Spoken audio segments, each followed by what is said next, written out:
Is it working? Well, you're not going to know, but anyway. Okay, so it's always a privilege for me to be able to preach. I do love studying the Bible. I love the Bible. I love explaining it to people. I do believe that I have the gift of teaching, and I'm grateful for the opportunity to use it. Like not just here, but in the school where I teach as well. But I am very, it's the highest honor and privilege, and I don't take it lightly. So we've been studying the Gospel of Matthew for several months now. And it's a long book, so we're going to be studying it for several more months. And a couple weeks ago, when Matthew was still expecting the baby, it hadn't shown up, and it was, getting to that point where he didn't know when it was going to happen. He asked me to be ready to preach in case he had to leave during a Sunday service. And so I was like, okay, what's something that I can preach on that's not going to, interrupt where he is, and also, not need a whole new work of explanation. So I picked a parallel gospel, the Gospel of John.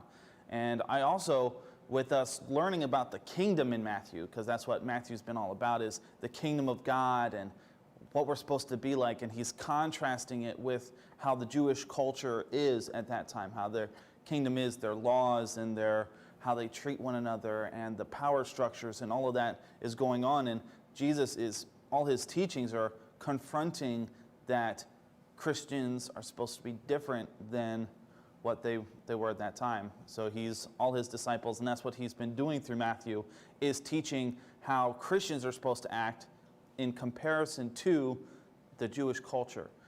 Because he makes a lot of references to the Old Testament, because that was all part of their culture back then, is they would make references back to the Old Testament. They would use the Old Testament to guide them and develop them, and the Pharisees were right on top of everybody saying, hey, this is what the Bible says you need to do. And it was important to them because if you look at the Old Testament and you see the kings and the judges, and what would happen is the people would start not following God's laws. They would turn away from God, and then they would be oppressed and kicked out of their kingdom. So the Pharisees were kind of this sect that they're like, we don't want to be kicked out. So we're going to make sure everybody follows all the laws down to the letter, and we're going to be the examples. And they were. They followed the laws the best. And Jesus jumps on the scene, and he's teaching them how they missed the point, and how Christians, which is the new kingdom of heaven that we see throughout Matthew, Christians, the new kingdom of heaven, how they are different than just following all these laws. And it was about 4th of July that Matthew asked me to be prepared, and I was like, okay, part of our nation is in conflict right now with how are we supposed to handle the politics? Like, how are Christians supposed to deal with these issues of, the government's oppressing my freedoms, what's going to be next, how are we supposed to handle all these different things that are coming out? What are Christians supposed to do when faced with political adversity? Now, that is a very unique problem for America, not knowing what to do because we don't experience it much. Now, other countries, it's not something new to them. In China, they've had underground churches for centuries. In the Middle Eastern countries, you got to be careful that your friend doesn't turn you in, because you could be killed for it. But in America, now we have this idea of, okay, now that the government is doing things that maybe we don't agree with, how do we handle it? And so I thought to myself, okay, Matthew is talking about the kingdom of heaven. Jesus is spending time talking about the religious politics of it, the Pharisees, the Sanhedrin, but they were occupied by Roman government, so they weren't making their own rules. They were allowed to guide the people, but they weren't in charge. And so my mind went to, okay, does Christ ever confront the Roman government? What do we see Christ teaching on how we're supposed to connect to that? And it was interesting that I actually didn't find it in Matthew. And that's why we're in John today, because that's where I see Christ having a communication with Pilate. And so our Bible passage today is John 18. And we're going to look at verses 33 through 38. It's not a long segment. This is Christ's trial before Pilate. And we're gonna look at it, and I'm even going to show you what Matthew records of this event to kind of compare it to you. But John 18, 33 to 38 actually goes into a little bit of detail. This is Christ dealing with the government of his time. The government came down to Christ and brought charges before him and said, here is the conflict. What are you going to do? And that's what we see here. So let's go ahead and look at this passage real quick, and keep in mind that Jesus never started a war with the Romans.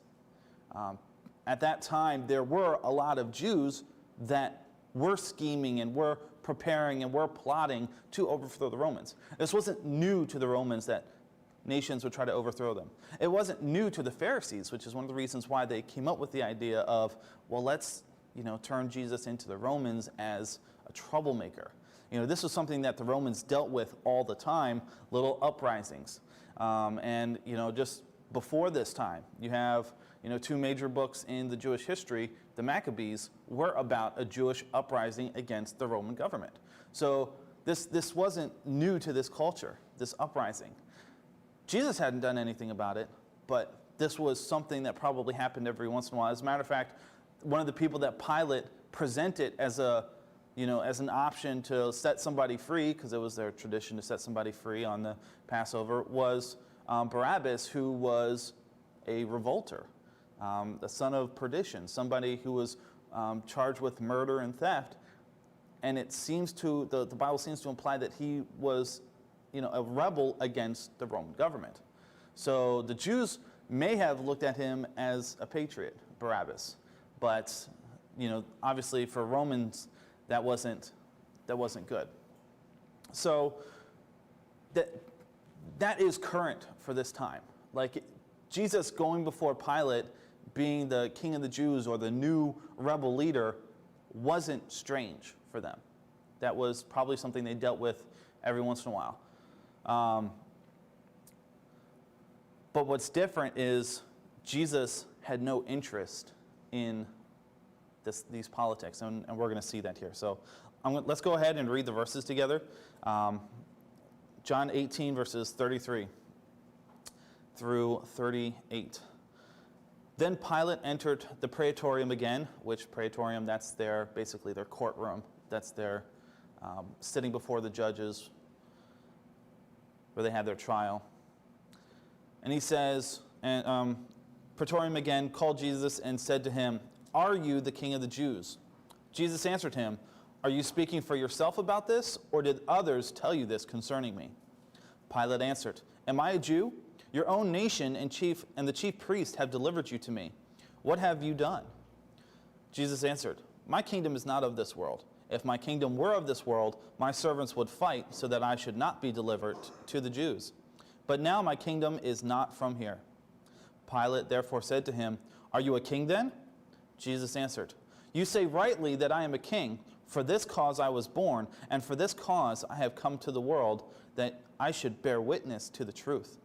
Everyone who is of the truth hears my words." Pilate said to him, "What is truth?" And when he had said this, he went out again to the Jews and said to them, "I find no fault in him at all." So there are three things I want to bring your attention to in this passage, because, that's the rule of three. It keeps it nice and concise. The first thing I want to bring to your attention is the king is on trial. The second thing I want you to notice is that the kingdoms are broken. And then the last thing is the kingdoms are restored in truth. And that's the focus here. So when we look at this passage, our first inclination is, well, Jesus, of course he's the king. And you look at the first passage, or the first couple verses there, Pilate, he says, "Are you the king of the Jews?" And For us who we've been in the Bible, we've been studying Matthew, we're familiar with the story, we see the end of the story, we're like, yeah, of course. Like, Pilate, you should be bowing down to him right now. Like, Pilate, what's wrong with you? You're standing in front of Jesus. He is the most powerful being in the cosmos. Like, he is the Son of God. He created the world. He did all of those things. Of course, he's the king of the Jews. He's the king of you too. He's the king of everything. It's not so small as just one group of people. He's beyond everything. Pilate, what is wrong with you? Of course. But what do we see Jesus' answer? Like, for us, if you look at media and you look at things like Facebook or Twitter or all these other places, all you see is these conflicts. All you see is one person trying to get one up on somebody else with truth, with facts, with, opinions, which is 99% of what it is. And it's all putting people in their place. It's not even worried about answering questions. It's just, no, you get in line. You get behind my ideas. So let's see how Jesus answers this question. Jesus says, are you speaking for yourself about this, or did others tell you this concerning me?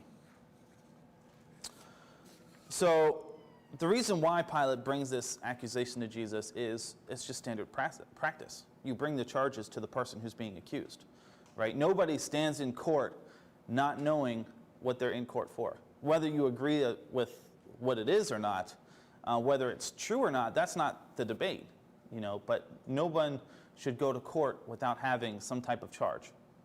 And if we look back, this charge is coming from John 18, verse 14, where the Caiaphas advised the Jews that it was expedient that one man should die for the people. Now, this first happens all the way back in John 11. When Lazarus gets raised from the dead, that's where you start to see the plot where the Pharisees get determined, and they're like, okay, enough of this nonsense, enough of this person, Jesus, going around talking to people. We are going to find a way to kill him.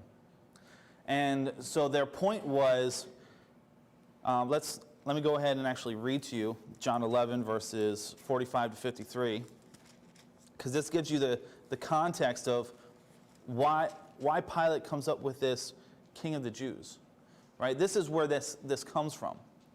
So in verse 45, then many of the Jews who had come to Mary and had seen the things Jesus did believed in him. But some of them went away to the Pharisees and told them of the things Jesus did.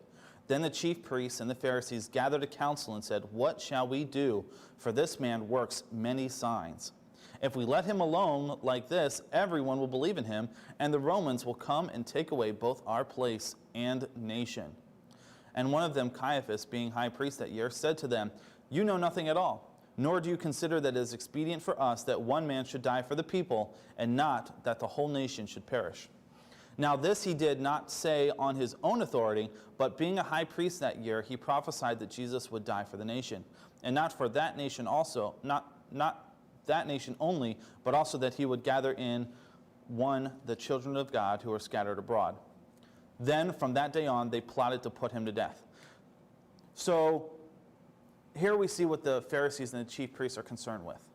They're like, he's going to take our place, and he's going to take our nation. They had power. They were worried about losing it. They said it's better that one man who's disturbing the peace, who's disrupting our power structures, it's better that one man die, whether he's innocent or not, than for us to lose power. That was their mindset. That's the chief priests, that's the Pharisees. We're going to lose power. Our structure is threatened. They were a very religious people. They were very, they would be against everything that we're against.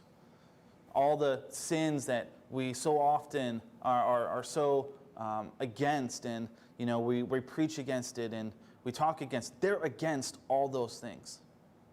And so here they are, they're worried, well, if we let this go, then who's going to keep the people in line? Who's going to make sure that they keep the laws? Jesus is out there. He's working on the Sabbath day. He's talking to sinners and publicans. Like he even has a tax collector as one of his disciples. It's like, when does it end? He's destroying our structure, our power. And so they say, well, it's better that he dies than for our whole culture to be threatened. And so that's their plot. And they knew that something that the Romans would kill somebody for was threatening their power. It's funny how that works, huh? You know, the one person whose power, the one group of people, their power is actually being threatened because they claim that their power comes from God, their authority. And Jesus is trying to set the record straight. Like, he's not even fighting against the Pharisees. He's merely just pointing out the truth. He's like, okay, you guys are being a little bit too much. Let's look at what it's supposed to be.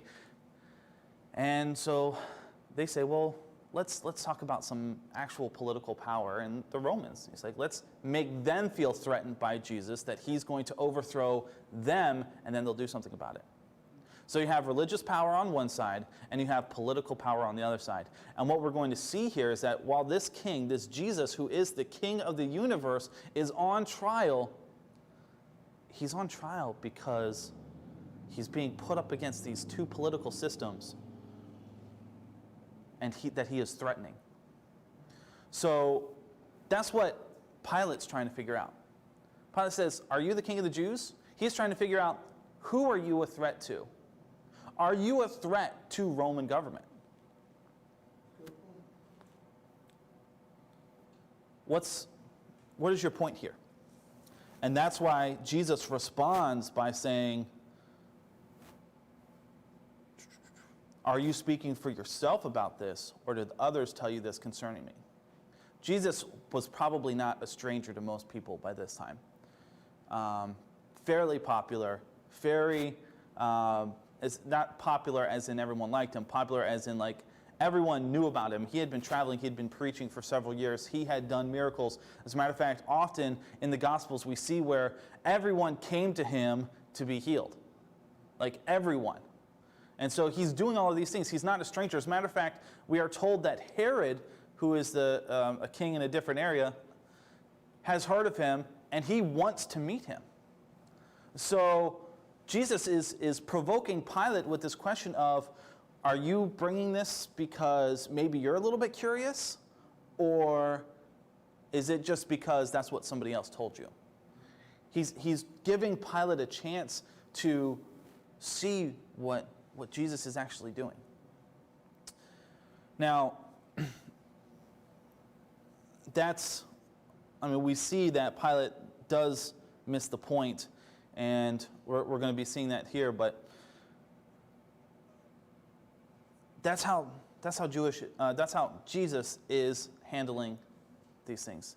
He says, what is your intention? It's like, what do you want to know? How often do we try to take care of people? How often? When we get in a disagreement, do we care about the other person? Do we try to bring out their needs?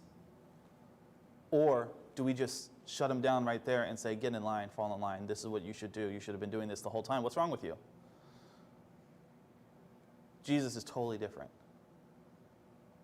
He's not worried about the topic of discussion. He's worried about the person. Let's continue on and kind of see what Pilate's answer is. And we see that Pilate's stuck in this rut, this familiar rut of being stuck between two choices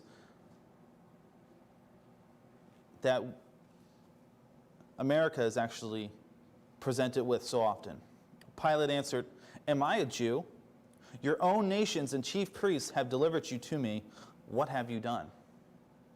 So first off, he addresses this issue of, why do I care about you being a king or not? I am not a Jew.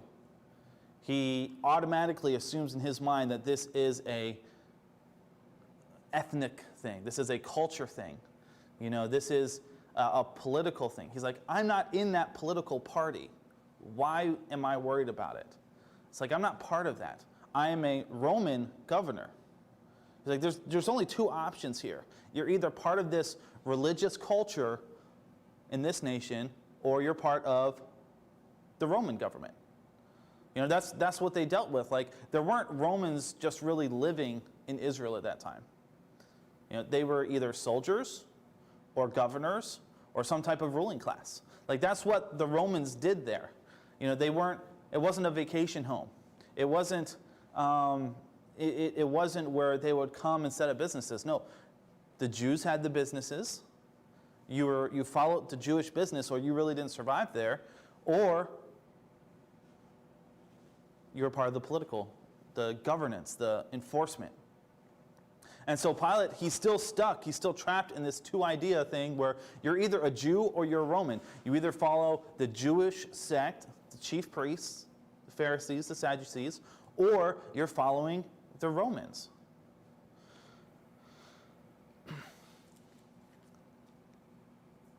And Jesus was neither.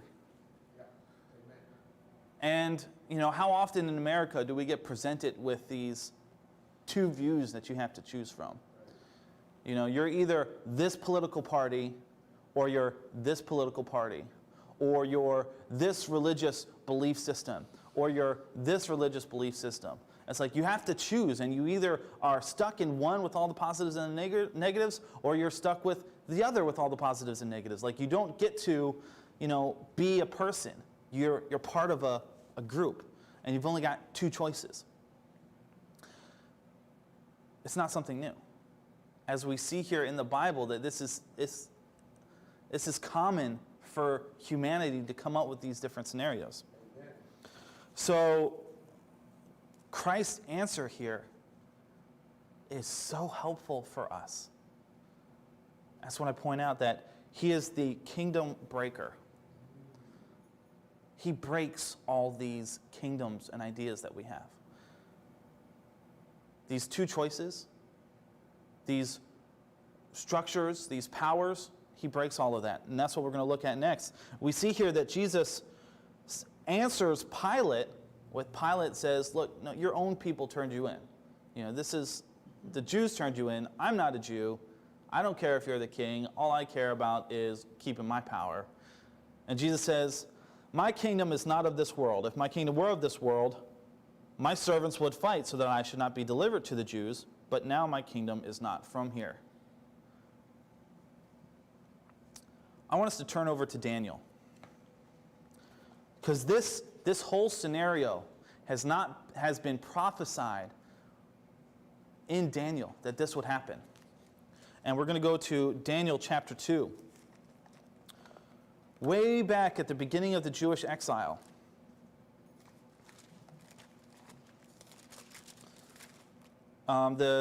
Some Hebrew children are taken to Babylon, and they're put in the king's house, and the king took all the best of them, and he said, I'm going to train them, I'm going to use them, you know, for the benefit of my kingdom.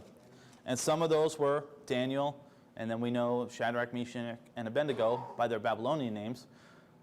But very early, God makes a way for Daniel to stand out amongst all the other group. What happens is Nebuchadnezzar has a dream, and he realizes that it is significant, but he doesn't know what it means. So he has all these other, you know, scholars and magicians and all these other people. He's like, okay, you have to explain this to me. I know it's important, but I don't know what it means. Ends up being Daniel that comes up with the solution. Not of himself. He gives credit to God. He says, I don't interpret dreams. God interprets dreams. He just happened to share this one with me. And so we look at verse 36. This is the dream. Now we will tell the interpretation of it before the king. You, O king, are king of kings, for the God of heaven has given you a kingdom, power, strength, and glory. And wherever the children of men dwell, or the beasts of the field, or the birds of the heaven, he has given them into your hand, and has made you ruler over them all. You are this head of gold. So it's a dream of a statue with a head of gold, shoulders of silver, legs of iron, and then feet of iron mixed with clay. So he's describing is a statue in 4 parts. So the head is of gold, and that's the nation of Babylon. But after you shall rise another kingdom inferior to yours. Then another, a third kingdom of bronze, which shall rule over all earth. And the 4th kingdom shall be as strong as iron, insomuch as iron breaks in pieces and shatters everything. And like iron that crushes, that kingdom will break in pieces and crush all others. Whereas you saw the feet and toes, partly of potter's clay, partly of iron, the kingdom shall be divided, yet the strength of the iron shall be in it, just as you saw the iron mixed with the ceramic clay. And as the toes of the feet were partly of iron and partly of clay, so the kingdom shall be partly strong and partly fragile. As you saw iron mixed with ceramic clay, they will mingle with the seed of men, but they will not adhere to one another, just as iron does not mix with clay. And in the days of these kings of God of heaven will set up a kingdom which shall never be destroyed. The kingdom shall not be left to other people. It shall break in pieces and consume all these kingdoms, and shall stand forever. Insomuch as you saw that the stone was cut out of a mountain without hands, and that it broke in pieces the iron, bronze, the clay, the silver, and the gold, the great God has made known to the king what will come to pass after this. The dream is certain, and the interpretation is sure. So you have these kingdoms and these power structures. And then you see this rock, and the king's dream, there was a stone from a mountain cut without hands. Now, I'm sure the first thing that you think of there is, yes, Christians, let's smash these other nations. Let's, get rid of these power structures. Let's lead the world into anarchy and get rid of power and get rid of these oppressions from this ruling class, from whether this elite, or let's just get rid of all the power structures and destroy it. That's what we're supposed to do out of this. Well, if you feel that way, then you're missing a point. And it's something very common in Jewish culture. It harkens back to Exodus. This stone was described as being cut without hands. It's a very important identity to this stone, because if you go back to Exodus 20, verses 20 to 24, Jesus is telling Moses how to make altars before the Lord.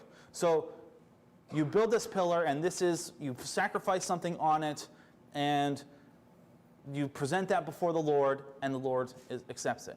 And God tells Moses, don't use anything that is fashioned with man's hands, with man's tools. Just pile it together. Don't make it pretty. Don't make it fancy. Don't make it useful. Just pile the rocks together. That's your altar. What's the significance of that? Well, that points to Ephesians. So we went back to the Old Testament, and now the New Testament sheds some light on that. Ephesians chapter 2, verses 8 through 10. I'll read that for you. For by grace you have been saved through faith, and that not of yourselves, it is a gift of God, not of works, lest anyone should boast. For we are his workmanship, created in Christ Jesus for good works, which God prepared beforehand that we should walk in them. This idea of cut without hands in the Jewish culture meant man had nothing to do with it. So we can see that rock and think of, okay, it's our job to destroy all these powers, but you're missing the point. This rock has nothing to do with what you need to do. The rock is going to destroy all those nations. It's going to be fashioned by God, and it's God that's going to be destroying all those nations. Not us. Not mankind. It's not our job to set up these powers, to set up new structures, and to break other things down. It's not for Christians. It's not our job. So let's go back in. I'm sure that probably presents in your mind, it's like, okay, so far we're only learning what not to do. We're only learning what Jesus isn't interested in. Well,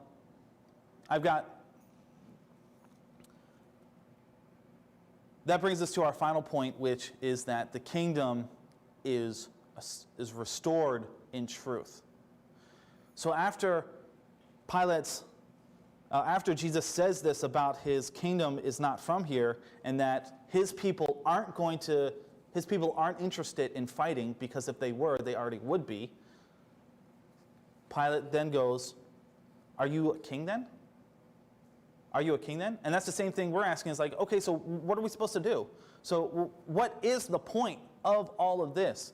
You know, if we're supposed to be Christians together and we're supposed to promote good things and we're supposed to do right and live in a community together, how do we affect the world then?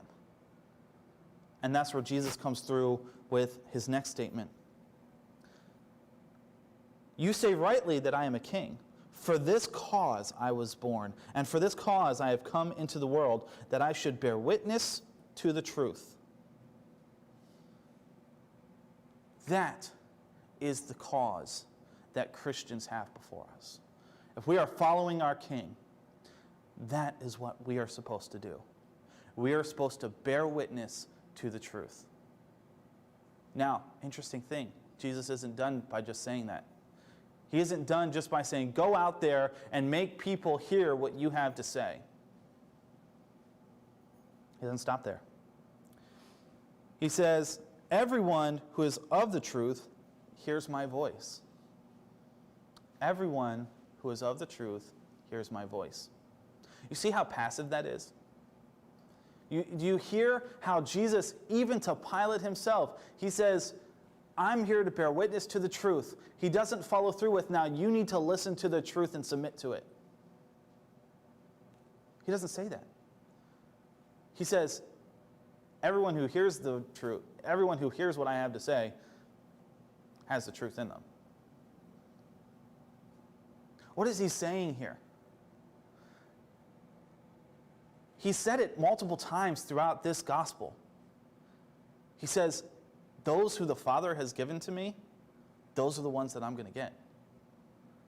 And he's just bringing it to Pilate again. He's like, look, I'm bearing witness to the truth, but I don't have to force you to listen to it.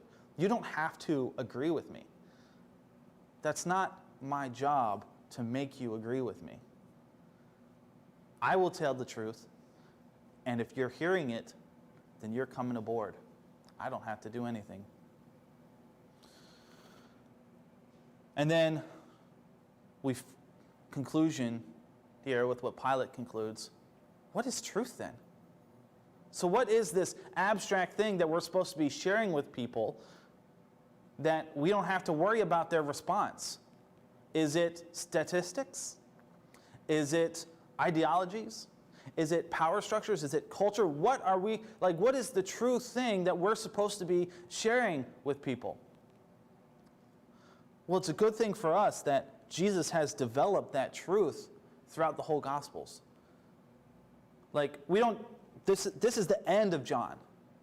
Jesus has been spreading that truth, bearing witness to that truth, these whole Gospels. And we see in John chapter 20, he actually concludes the whole thing. Verses 30 to 31. He says, and truly Jesus did many other signs in the presence of his disciples, which are not written in this book. But these are written that you may believe that Jesus is the Christ, the Son of God, and that believing you may have life in his name. The truth that we are supposed to bear witness to is that Jesus is the answer. Jesus is the Messiah. Jesus is the solution to all your problems. Jesus is the Christ. That's what the Christ is. Whenever we say Jesus Christ, we're saying Jesus, the answer to all our problems. That's what we're sharing with people. We're not trying to bully them into oppression. We're not bullying them into submission. We are sharing with them the answer to all their problems. In John, Jesus talks about himself. He says, I am the bread of life. I am the living water. I am the truth, the way, the life, the door, the shepherd. What is he doing with all of those things? He is answering people's problems. You're dealing with hunger? Jesus is the bread of life. You're dealing with a problem with leadership? Jesus is the shepherd.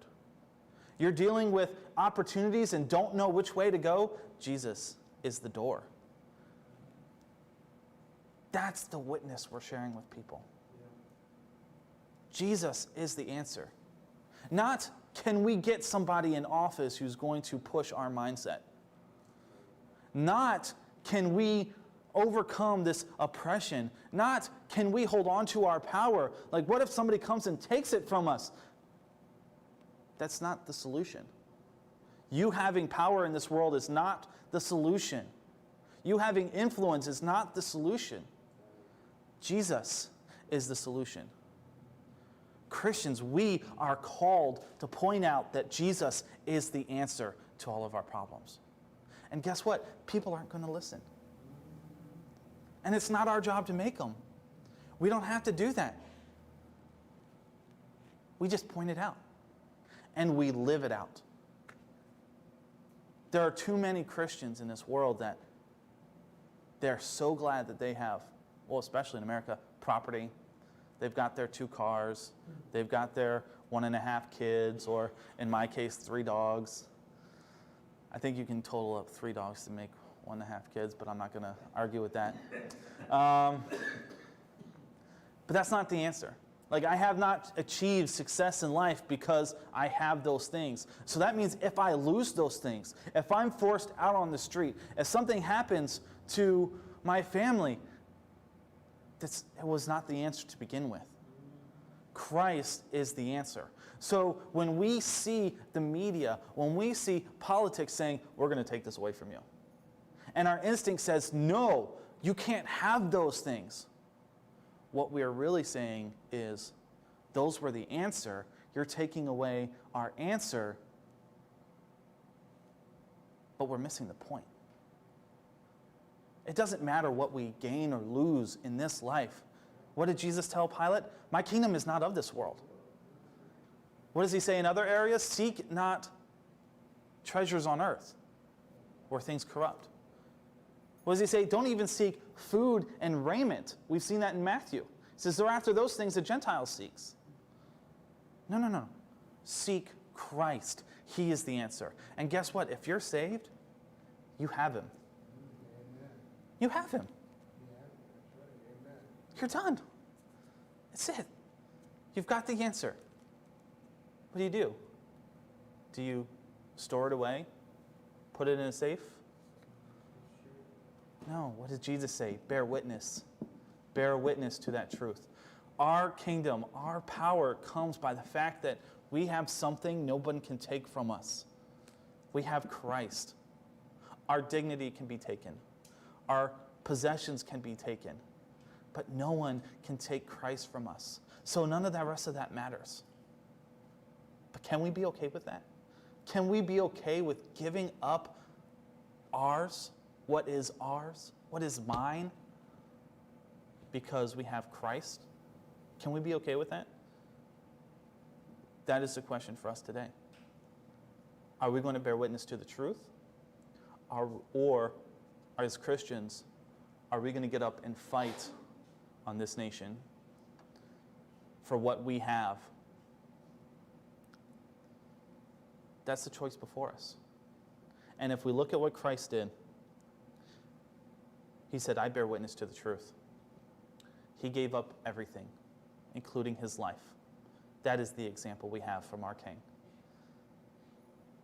Are we willing to do the same? Let's pray. Dear Lord, thank you for this day. Thank you for the people who came to listen. Thank you for those listening online. Lord, I pray that you would plant the truth in their hearts.